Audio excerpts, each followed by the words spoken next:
The Battle of Fariskur was the last major battle of the Seventh Crusade. The battle was fought on April 6, 1250, between the Crusaders led by King Louis IX of France and Egyptian forces led by Turanshah of the Ayyubid dynasty. Following an earlier Crusader defeat at the Battle of Al-Manshura, Fariskur resulted in the complete defeat of the Crusader army and the capture of Louis IX.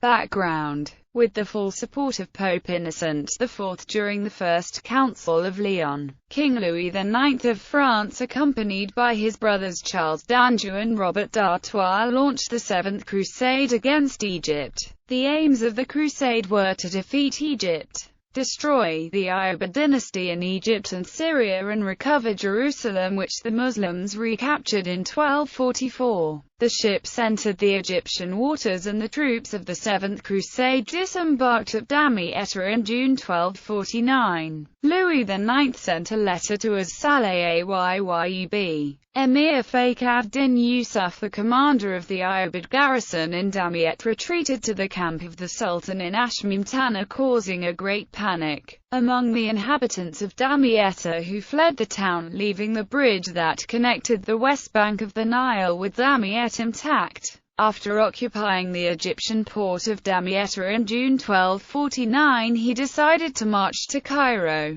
Encouraged by the arrival of reinforcement led by his third brother Alphonse de Poitiers and the news of the death of as-Salih Ayyub, the Ayyubid Sultan of Egypt, the Franks succeeded in crossing the Canal of Ashmum and launched a surprise attack against the Egyptian camp in Gidila, 2 miles away from Al-Manshura. The Egyptian troops in the camp, who were taken by surprise, retreated to Al-Manshura and the Crusaders proceeded towards the town. The leadership of the Egyptian force passed to the Mamluk commandants Faris ad-Din Aktay, Baybars al-Bundukdari, who succeeded in reorganizing the retreating troops. Shajar al-Dur, who was in full charge of Egypt, agreed about the plan of Baybars to defend Al-Manshura. Baybars ordered the opening of a gate to let the knights of the Crusaders enter the town. The Crusaders rushed into the town that they thought was deserted to find themselves trapped inside. The Crusaders were besieged from all directions by the Egyptian forces and the town's population, and heavy losses were inflicted upon them. Robert d'Artois, who took refuge in a house, and William of Salisbury were among those who were killed in Al-Manshura. Only 5 Knights Templar survived the battle. The Crusaders were forced to retreat in disorder to Gidila, where they camped within a ditch and wall. Early in the morning of February 11, the Muslim forces launched an offensive against the Franks' camp. For many weeks the Franks were forced to remain in the camp, enduring an exhausting guerrilla war. Many Crusaders were captured and taken to Cairo. Battle. On February 27, Turanshah, the new sultan, arrived in Egypt from Hassankeyf and went straight to Al-Manshura to lead the Egyptian army. Ships were transported overland and dropped in the Nile behind the ships of the Crusaders, cutting the reinforcement line from Damietta and besieging the crusade force of King Louis IX. The Egyptians used Greek fire and destroyed and seized many ships and supply vessels. Soon the besieged Crusaders were suffering from devastating attacks, famine and disease. Some Crusaders lost faith and deserted to the Muslim side. King Louis IX proposed to the Egyptians the surrender of Damietta in exchange for Jerusalem and some towns on the Syrian coast. The Egyptians, aware of the miserable situation of the Crusaders, refused the besieged king's offer. On April 5, covered by the darkness of night, the Crusaders evacuated their camp and began to flee northward towards Damietta. In the panic and haste they neglected to destroy a pontoon bridge they had set over the canal. The Egyptians crossed the canal over the bridge and followed them to Fariskur, where the Egyptians utterly destroyed the Crusaders on the 6th of April. Thousands of Crusaders were killed and taken prisoner. King Louis IX and a few of his nobles who survived were captured in the nearby village of Moniat Abdullah, where they took refuge. Louis IX surrendered to a eunuch named Al-Salih after he was promised he would not be killed, and together with his 2 brothers Charles Charles d'Anjouan, Alphonse de Poitiers. He was taken to Al-Mansoura, where he was imprisoned in the house of Ibrahim ben Lokman, the royal chancellor, chained and under the guard of another eunuch named Sobi al-Muazzami.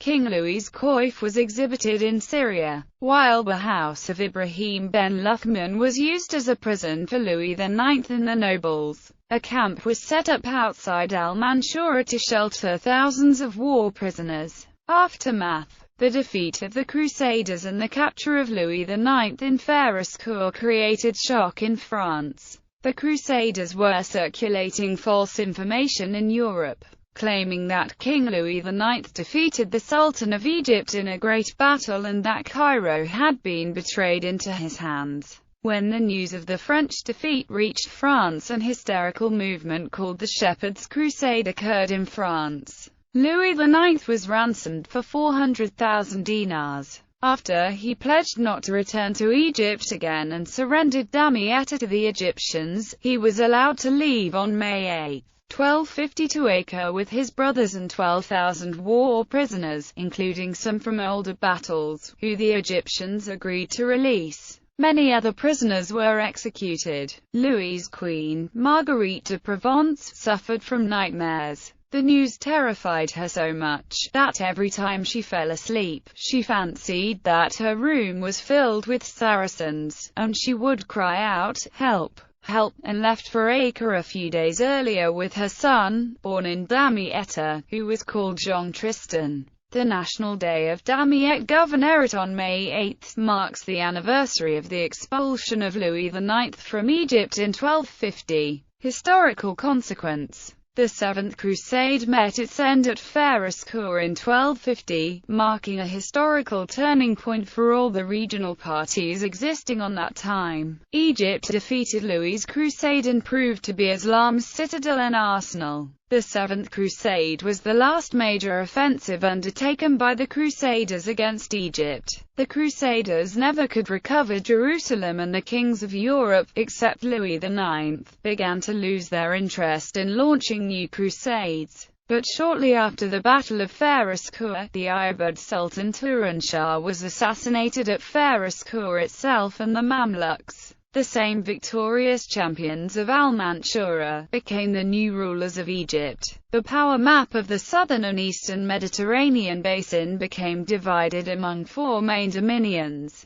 Mamluk Egypt, Ayyubid Syria, the Franks of Acre and Syrian Christian beachheads, and the Levantine Christian state of Cilicia and Armenia, while the Mamluks of Egypt and the Ayyubids of Syria turned into conflicting rivals. The Franks and the Cilician Armenians, in addition to the Principality of Antioch, were allied. The Mongols, who suddenly erupted out of the Eurasian steppe, had their armies by 1241 riding westwards as far as the river Oder and the northeastern shore of the Adriatic, and during the Battle of Fariskur they were penetrating deep into all adjoining regions. The Western Christians and the Cilician Armenians always hoped to have a grand alliance with the Mongols against the Islamic world. The Cilician Armenians submitted themselves to Mongol suzerainty in 1247, and in 1254 their king Hatum visited the Mongols' capital. In 1246, Pope Innocent IV, who fully supported the Seventh Crusade against Egypt, sent his Franciscan emissary Giovanni d'Arpine del Carpine to the Great Khan of the Mongols in Karakoram to seek an alliance against the Muslims. However, he received a disappointing answer from Gayuk Khan, who told him that he and the kings of Europe should submit to the Mongols.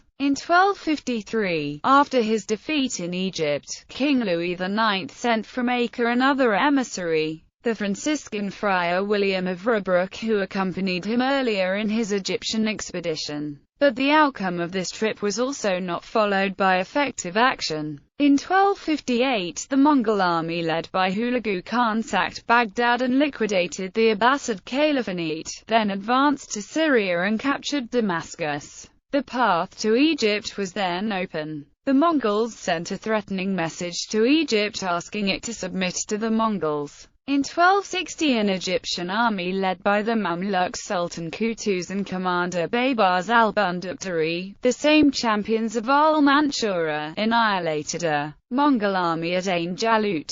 The commander of the Mongol army who was killed at the battle was Kitburka, a Nestorian Christian who was accompanied by the Christian king of Cilicia and Armenia and by the Christian prince of Antioch. The Franks of Acre who stood neutral, and who were warned by Qutuz not to commit an act of treachery, gave passage to the Egyptian army. The triumphant army took Damascus and Syria became part of the Mamluks' dominion. Later, during the era of Sultan al-Zahir Baybars al-Bunduktari, the Cilician Armenians and the Principality of Antioch had to pay a huge price for their alliance with the Mongols. After the Battle of Ain Jalut, the Mamluks repulsed 3 more invasions of Syria by the Mongols. Islam survived the combined Crusaders and Mongol invasions, though it had never been in such great jeopardy at any date since its birth. In 1257, the Mongol Empire suffered a serious split when Mongols of the Golden Horde, in the western half of the Eurasian steppe, converted to Islam and allied with the Mamluks, followed, in later years, by other Mongols. In 1270 Louis IX made his last attempt and organized a new crusade against Tunis, hoping to be able to attack Egypt again from there. But he died in Tunis. During the reign of Sultan Baybars, the number of the Franks' dominions on the Syrian coast were reduced drastically. Acre and the last Frankish strongholds were captured by the Mamluk Sultan al-Ashraf Khalil between 1291 and 1292.